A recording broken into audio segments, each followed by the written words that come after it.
मेरे मामू रात की ड्यूटी करते थे। मैं अपने मामू के घर रहता था। एक रात में सोया हुआ था। मेरी मामी ने सुर्ख नाइटी पहन रखी थी और इसकी नाइटी इस कदर बेढंगी थी। जैसे ही मैंने मामी को देखा तो मैं अपने जज्बात पर काबू न रख सका। मामी ने कहा, समीर, तुम मेरे पास आओ। तुम्हारे मामू तो कभी कभी घर आते हैं। अब तुम ही मेरा साथ दो और तुम ही मेरी हर ख्वाहिश को पूरा करो। मेरे मामू की 2 जवान बेटियां थीं। वह भी मुझसे प्यार करती थी और वह भी मुझसे वह सब करना चाहती थी जो उनकी माँ मेरे साथ करना चाहती थी। मैं इकलौता ही मर्द था और इन 3 जवान लड़कियों के साथ रात को एक ही छत में वक्त गुजारना कितना मुश्किल था। एक रात मामी ने मुझे अपने कमरे में बुलाया। मैं मामी के कमरे में चला गया।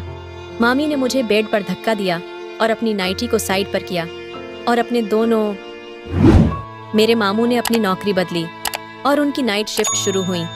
उनके साथ साथ मेरी भी नाइट शिफ्ट शुरू हो गई थी, लेकिन मेरी ये ड्यूटी मेरी मामी के घर पर थी। इससे पहले मैं मामी के घर पर बहुत ही कम जाया करता था। उनके घर में कोई लड़का नहीं था, इसलिए मेरी किसी के साथ दोस्ती नहीं थी और फिर मैं लड़कियों से जरा कम ही घुल मिल जाता था। और मेरी दोनों कजन की आदत जरा अलग थी। दोनों एक दूसरे के साथ जुड़ी रहती थीं। इन्हें दूसरों की कोई परवाह नहीं होती थी। खानदान की फंक्शन और शादी वगैरह में भी वह दोनों बिल्कुल शामिल नहीं होती थीं। मामी यही कहती कि उन दोनों को कहीं आने जाने का शौक ही नहीं है। सारा वक्त वह अपने कमरे में बंद रहकर गुजार देती है। इस बात को लेकर खानदान में काफी चर्चा होती थी। जवान लड़कियां होकर वह क्यों अपने कमरे में बंद रहती थीं और दुनियादारी नहीं करती थीं। लेकिन मामी मुस्कुराकर बात डाल देती थी। मामी की मुस्कुराहट देखकर ऐसा लगता जैसे कोई खास बात हो। और फिर मामू की नाइट शिफ्ट लगने के बाद मुझे यह राज मालूम हो गया। मेरी दोनों कंजिस अपने कमरे में बंद क्यों रहती थीं। 16 साल की उम्र में मुझे एक ऐसा राज मालूम हुआ था जिसे जानकर मेरे रोंगटे खड़े हो गए थे। और फिर मैंने भी दूसरों की तरह बहती गंगा में हाथ धो लिए और मामू की दोनों बेटियों को एक साथ ही। मैं अपने खानदान का इकलौता लड़का था, बाकी सब बेटी वाले थे, इसीलिए हर कोई मुझे बहुत कीमत देता था। कम उम्र में ही मैं जवान हो गया था और ज्यादा उम्र का दिखने लगा था। मुझे देखकर कोई नहीं कह सकता था कि मैं सिर्फ 16 साल का ही हूँ। यही वजह थी कि हर कोई मुझे न सिर्फ बड़ा समझता था, बल्कि मुझे बड़ों वाले काम भी करवाए जाते थे। मुझे भी खुशी होती थी, क्योंकि हर कोई चाहता था कि वह जल्दी बड़ा हो जाए, और मेरे साथ भी ऐसा ही हुआ था। मेरे मामू की नई जगह नौकरी लगी, जहां 1 हफ्ते बाद नाइट शिफ्ट करनी होती थी, तो मामू ने अपने घर की देखभाल की जिम्मेदारी भी मेरे कंधे पर डाल दी थी। जब उनकी नौकरी पक्की हुई तो वह मिठाई के साथ हमारे घर आए और कहने लगे, देख बेटा, रातों को तेरी मामी और मेरी दोनों बेटियां घर में अकेली होंगी। तेरी बहनें अब जवान हो रही है, इसलिए मैं चाहता हूँ कि जब मैं रात की शिफ्ट करूं तो मेरे घर आकर रह जाया करो। तेरे सिवा मुझे किसी पर भी भरोसा नहीं है। ये सुनकर मुझे बड़ी खुशी हुई कि मामू ने जवान मर्दों जैसा काम मुझ पर सौंप दिया था। ये कोई ऐसा मुश्किल काम भी नहीं था, बस मामू के घर में रात ही तो गुजारनी थी, इसलिए मैं खुश हो गया था। इस तरह तो खानदान में मेरी बहुत वाह वाह होती। हर कोई पहले ही मेरे गुण गाता था। अगर किसी को पता चला कि मैं मामू की गैर मौजूदगी में उनके घर का गार्ड बना हूँ तो यकीनन मेरा नाम रोशन हो जाता। लेकिन ये काम मेरे लिए किस कदर मुश्किल साबित होगा ये मैं नहीं जानता था। 3 जवान औरतों के साथ एक छत के नीचे रात गुजारना हरगिज भी आसान नहीं था।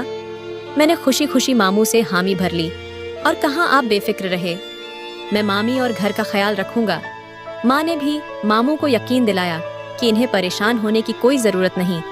अपना समीर अब जवान हो गया है, लेकिन यही जवानी मेरे लिए मुसीबत बनने वाली थी। 16 साल की उम्र में ही मामू के घर की हिफाजत की जिम्मेदारी मेरे कंधे पर आ गई थी। शुरू में तो मुझे यह काम बहुत ही अच्छा लगा कि हर हफ्ते बाद 1 हफ्ते के लिए मैं रात को मामू के घर जाता। मामी खुद मुझे लेने आई और मेरा आगे आगे करती। लेकिन फिर आहिस्ता आहिस्ता कुछ ऐसे होने लगा कि मैं मामी के घर जाने के नाम से ही घबराने लगा। अभी रात के 10 बजे थे कि मामी मुझे बुलाने के लिए दरवाजे पर आ गई। माँ ने दरवाजा खोला तो मामी को देखकर पूछने लगी कि आज फिर से अनवर की रात की शिफ्ट है क्या?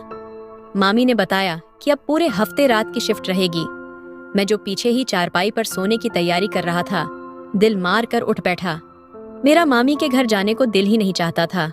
क्योंकि जगह बदलने से मेरी नींद खराब होती थी।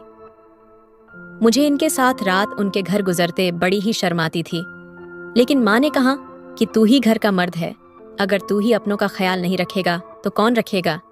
फिर खुद मैंने अपनी खुशी से यह जिम्मेदारी कबूल की थी, इसलिए अब इनकार करना मुमकिन नहीं था। अब मैं माँ को क्या बताता कि मामी रात भर किस हुलिये में रहती थी और मुझे भी पर्दा नहीं करती थी। अजीब बात यह थी कि मामी बहुत ही जवान नजर आती थी। लगता ही नहीं था कि वह 2 बेटियों की माँ है। मामू मामी से उम्र में बहुत ज्यादा नजर आते थे। मामी की नजर में मैं उनके बेटा जैसा था। वह मुझसे बहुत ज्यादा प्यार करती थी, लेकिन सच तो यह था कि मैं उनका बेटा नहीं था, बल्कि उनके लिए इतना महरम था। और फिर भी मामी बगैर दुपट्टे के बड़े अजीबोगरीब कपड़ों में मेरे सामने बैठ जाती और मुझसे बातें करने लगती, और मैं शर्म से डूब मरता, उनकी बातें सुनता रहता। मामी मुझे मामू की ही शिकायत करती रहती थी। मामू उन्हें बिल्कुल भी वक्त नहीं देते। यह उनके जाति मामला था, जिनमें मैं कुछ भी नहीं कह सकता था, और ना ही मेरी उम्र ऐसी थी। मामी मुझे बुलाने आई तो मुझे घबराहट का एहसास होने लगा, मगर माँ की मामी से बड़ी बनती थी। माँ ने मुझे इशारा किया कि जाकर मामी के घर सो जाओ। मैंने कंधे पर तकिया डाला और मामी के साथ निकल पड़ा। मामी हमेशा की तरह हंसकर कहने लगी, हमारे घर में तकियों की कमी नहीं है, जो तू अपना तकिया साथ लेकर आता है। तेरे मामू तो चले जाते हैं उनकी जगह, और तकिया भी खाली रहता है। मुझे दूसरे तकिए पर नींद नहीं आती। मैंने बड़े ही रूखे अंदाज में मामी को जवाब दिया था। मामी का घर पिछली गली में था, इसलिए मैं अपना तकिया लेकर जाता था ताकि सुकून से सो सकूं। लेकिन मामी के घर में तो फिर भी मुझे नींद नहीं आती थी, क्योंकि वहां पर जो कुछ होता था वह बहुत ही अजीबोगरीब था।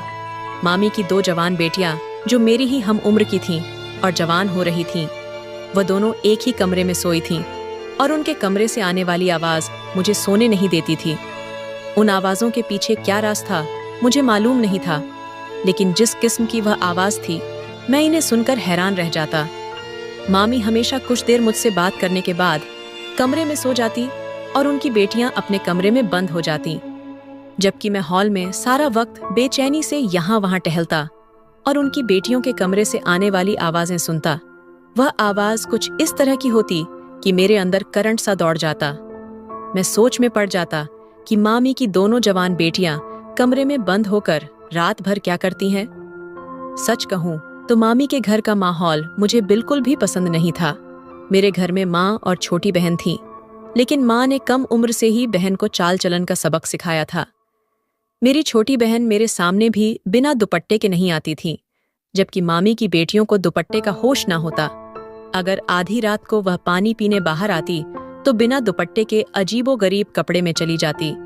उनके कपड़े देखकर मुझे उलझन सी होती, और इस पर भी वह झिझकने की बजाय मुझे हालचाल पूछने बैठ जाती। मैं खुद ही कतरा कर आंखें बंद कर लेता, जैसे सो रहा हूं, ताकि वह मेरे पास ना रुके। मैं जवान हो रहा था, मेरे दिल में भी बहुत सारे जज्बात थे, और मामी की बेटियों को देखकर मेरा दिल डोलने लगता था। अंधेरे में अपने आप पर काबू रखना और भी मुश्किल लगता।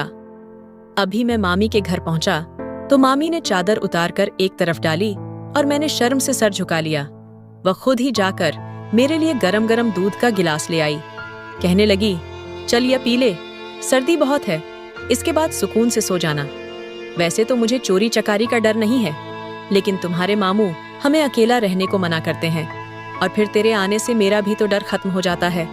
मैंने मामी के हाथ से गिलास लिया और जल्दी से दूध खत्म करके मामी को गिलास पकड़ दिया। मामी मुस्कुराते हुए अपने कमरे में चली गई, और मैंने सुकून का सांस लिया था। मैं सोफे पर तकिया डालकर सोता था। मामी ने मुझे कंबल भी दे दिया था, लेकिन मुझे लेटे कुछ देरी हुई थी, मामी की बेटियों के कमरे में से आऊं भरी आवाजें आना शुरू हुई थीं। सर्दी की वजह से मैंने पंखा बंद कर रखा था, इसलिए यह आवाजें मुझे साफ सुनाई दे रही थीं। मैं घबरा कर उठकर बैठा था। पिछले हफ्ते जब मैं यहाँ आया था, तब भी यही सिलसिला था, और अब भी यही मामला शुरू हो गया था। मैंने सर पकड़ लिया और सोचने लगा कि शायद आज की रात भी मेरी जागते हुए गुजरेगी, लेकिन मुझे यह समझ नहीं आ रहा था कि मामला क्या है। 2 जवान लड़कियां कमरे में ऐसा क्या कर रही हैं? और फिर मैंने तंग आकर टहलना शुरू कर दिया। टहलते टहलते मैं उन लड़कियों के दरवाजे के करीब पहुंचा तो मेरे कदम खुद ब खुद रुक गए। दरवाजे से बहुत धीमी धीमी आवाज आ रही थी। ऐसा लग रहा था जैसे मामू की दोनों बेटियां आपस में कुछ बातें कर रही हैं। मैंने सुनने की कोशिश की, लेकिन कुछ खास बात समझ न आई। फिर अचानक ही ऐसी आवाज आना शुरू हो गई थी। मैं घबरा कर पीछे हट गया। मैं सोचने लगा कि मैं माँ को साफ मना कर दूंगा कि मैं इन लोगों के घर नहीं आऊंगा।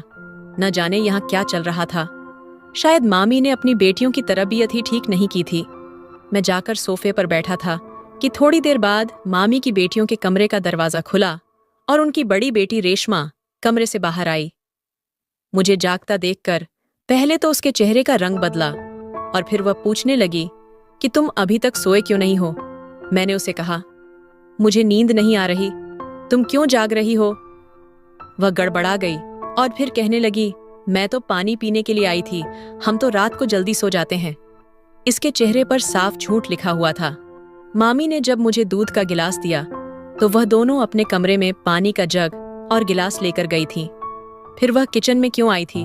और हैरत की बात यह थी कि उसने पानी पिया भी नहीं था, बल्कि वह किचन के अंदर चली गई थी और फिर कुछ देर बाद अपने हाथ में कोई चीज दबाकर बाहर निकली थी। जब उसने अपने वजूद पर मेरी नजरों को महसूस किया तो जल्दी से अपना हाथ पीछे कर लिया। मैंने माँ को कितनी बार मना किया है कि तुम्हें ना बुलाया करे, तुम्हारी नींद भी खराब होती है, लेकिन माँ पापा की वजह से मजबूर है। ये कहकर वह वापस जाने लगी। मेरी नजरें अभी उसके वजूद पर जमी थीं।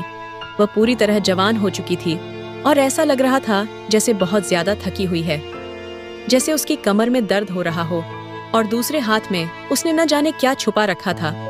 मैं हैरान था कि वह किचन में से ऐसी क्या चीज लेकर गई थी जिसे मुझ से छुपाने की जरूरत पड़ गई थी। वह अच्छी खासी हट्टी कट्टी जवान लड़की थी। इसकी कमर को क्या हुआ है? इसकी तो चाल भी लंगड़ा से महसूस हो रही थी। पता नहीं इतनी देर बंद कमरे में दोनों बहनों ने क्या किया था। मामी को अपने बेटियों पर नजर रखने की जरूरत थी। मैंने यही सोचते हुए रात गुजारी। सुबह के वक्त जैसे ही मामू लौटे, मैं भी अपना तकिया उठाकर वापस अपने घर चला आया और नींद से बेहाल होने की वजह से लेटते ही सो गया।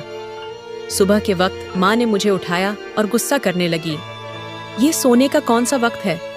मैंने गुस्से से माँ को कहा कि सारी रात मुझे मामू के घर नींद नहीं आती, मैं खुद परेशान हो गया हूँ। मेरी बात सुनकर माँ कहने लगी कि मामी का घर कौन सा, गैरों का घर है, तेरा अपना ही घर है, सुकून से सो जाया करो। तेरी मामी तो वैसे ही तेरा इतना ख्याल रखती है। मैंने माँ से कहा, वह तो ठीक है, लेकिन मेरा अब वहां जाने को दिल नहीं करता, तू ही चली जाया करो। मेरी बात सुनकर माँ ने मुझे गुस्से से देखा और कहने लगी, मैं खुद औरत वहां जाकर कौन सी उनकी हिफाजत कर लूंगी। मुझे मालूम था कि माँ से बहस करने का कोई फायदा नहीं है, इसलिए खामोश हो गया। 6 दिन और बाकी थे और मुझे किसी तरह वहां जाकर रातें गुजारने थे। पहले मैं पंखा चलाकर मामी के घर सोता था, इसलिए मुझे उनके बेटियों की आने की आवाज सुनाई नहीं देती थी। लेकिन मौसम ठंडा होने की वजह से जब से मैंने पंखा बंद किया था, तब से मैं यह अजीबोगरीब आवाज सुन रहा था और अब तो मैं जानबूझकर दरवाजे के करीब जाकर सुनने की कोशिश करता था कि आखिर क्या हो रहा है। लेकिन हैरत की बात थी कि मैं अब तक नहीं जान सका था कि यह आवाज कैसी है और रेशमा किचन से क्या छुपा कर ले गई थी। मैं मामी के घर पहुंचा तो मैंने अजीब सा मंजर देखा। रात के कोई 2 बज रहे थे। मैं खामोशी से सोफे पर लेटा था। मैंने मुंह तक कंबल ओढ़ा रखा था। मामी की बड़ी बेटी खामोशी से कमरे से निकली और उसने झांक कर मुझे देखने की कोशिश की कि मैं सो रहा हूं या नहीं। मैंने जानबूझकर सोने का नाटक किया। वह तेजी से सीढ़ियां चढ़ गई। रात के अंधेरे में उसका छत पर क्या काम था? ये दोनों बहिनें मिलकर कुछ ना कुछ ऐसा जरूर कर रही है जो गलत है। लेकिन मैं सांस रोक कर लेटा रहा था ताकि सारा मंजर देख सकूं। और फिर काफी देर बाद रेशमा वापस नीचे आई तो अपने कमरे में चली गई थी। वह छत पर क्यों गई थी? किसी से मिलने गई थी? ये सवाल थे जिनके जवाब मेरे पास नहीं थे। मैं सोच रहा था कि मामू ने अपने घर की जिम्मेदारी मुझे दी है। अगर उनकी गैर मौजूदगी में उनकी बेटियों ने कुछ ऐसा वैसा कर दिया तो इल्जाम मेरे सर ही आएगा। इसलिए मुझे बहुत ही कड़ी नजर रखनी होगी। मेरे अंदर का मर्द जाग उठा था और मैं जानना चाहता था कि मेरे खानदान की लड़कियां क्या गुल खिला रही हैं। सारी रात ऐसे ही गुजर गई और फिर जब अगली रात मैं मामू के घर गया और रेशमा दोबारा से सीढ़ियां चढ़कर चुपके से छत पर गई तो मैं भी दबे पांव उसके पीछे चल पड़ा और जो मंजर मैंने वहां देखा वह देखकर मैं कांप उठा। मैं काफी देर तक कमरे के पीछे छुपे खामोशी से उसे देख रहा था। अपने आप पर मैंने काबू किया और फिर जब मेरे सब्र की हद पार हो गई तो मैं इसके सामने जाकर खड़ा हो गया। मुझे देखते ही वह घबरा गई और डर के मारे इसका चेहरा जर्द पड़ गया। उसने जल्दी से ही वह सामान समेटा और छत से नीचे आ गई और गुस्से से कहने लगी, तुम यहाँ क्या कर रहे हो? मैंने उसे बालों से पकड़ा और पूछा, ये सब क्या है? तुम्हें शर्म नहीं आती? सच तो यह था कि मेरा दिल बेईमान होने लगा था। एक जवान लड़की को ऐसे देखकर मेरे जज्बात बेकाबू होने लगे थे। इसलिए मैंने जानबूझकर अपने गुस्से को खुद पर हावी किया और गुस्से में उससे पूछा कि तुम आधी रात को यहाँ क्या कर रही हो? वह कहने लगी, मैं जो भी कर रही हूं, तुम पूछने वाले कौन हो? जाओ और जाकर अपना काम करो। मैंने कहा, ठीक है, मैं मामू को बता दूंगा। तुम छत पर क्या हरकतें करती हो? किस लिए कर रही हो ये सब? तुम्हारे कमरे से आने वाली आवाजों का मतलब भी मैं समझने लगा हूं। मेरी बात सुनकर वह मेरे कदमों में गिर गई और कहने लगी, तुम कुछ नहीं जानते, इसलिए खुदा के वास्ते पापा से कुछ ना कहना। और इसके बाद उसने जो कुछ मामी के बारे में बताया वह सुनकर मेरी रूह कांप उठी। मैं सोच भी नहीं सकता कि बाहर से अच्छी नजर आने वाली मामी अपने बेटियों के साथ ऐसा भी कर सकती है। जो कुछ हमने किया था वह मामी की वजह से किया था और यह सुनकर वाकई मेरे कदमों तले से जमीन निकल गई थी। उसने मेरे आगे हाथ जोड़ दिया और कहने लगी, तुम ये बात पापा को मत बताना, हमारे साथ बहुत बुरा होगा। मैं इसकी बात मान गया, लेकिन उसे कहा कि तुम आइंदा ऐसी कोई हरकत नहीं करोगी। अपने कमरे में जाओ और दोबारा रात के बाद कभी छत पर ना आना। वह फौरन ही अपने कमरे की तरफ दौड़ पड़ी और मैं